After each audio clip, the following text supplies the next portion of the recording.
Hello mga Inday, nag-1v1 nga kami dito ni Chicago ra gamit ito si Payong Girl. At ayan, lumoteng nga naman si Payong Girl sa kalangitan, lumagapak sa batu-batuhan, MNS. At ang spectator nga para namin dito ay si Isaya. Seryoso. Ay Diyos ko naman be, simula pa lang ng laro, eto na, nagbabardagulan agad ang mga bahala. Ayan, na first blood ko nga sa dito at ayan, na takedown din na Kems.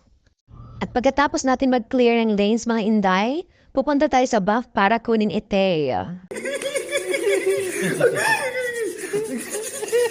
At syempre, dahil may buff na tayo, feeling malakas na si Akala.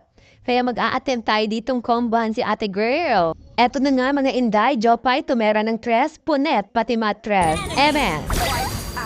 At dito mga Inday, ayaw ikalma na ate girl ang kanyang kifi, kaya wawasakin natin ite.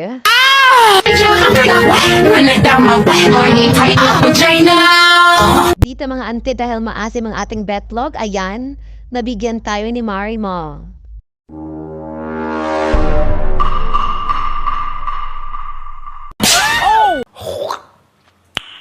Nice. At dahil kabogera tayo mga Inday, hindi tayo papayag na hindi natin mabigyan ang baklang ite. Run it down my back, burning tight up vagina. 2 hours later. Stop! Thunderstorm! Oh, wait. You didn't have to cut me off. Say that I can never know we were nothing. I don't even need your love, but you treat me like a stranger, and I feel so low. Dito mga Inday, nabigyan na naman natin sa ate girl. Power surge!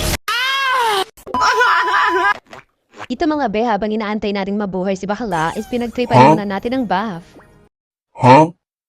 Crumbled into the abyss like a At dahil buhay na naman si Bakla, ayan flicker, sabay ulti, sabay busalsal sa mukha, hindi tumama, mga bakla. Dik na nga tayo dito mabigyan mga bakla, buti na lang nakapagpanti tayo kaya hindi tumagos ang kanyang damage. Hinabang ako dito mga siyas hanggang hindi niya na malaya na malapit na palang ma-end ang kanyang base.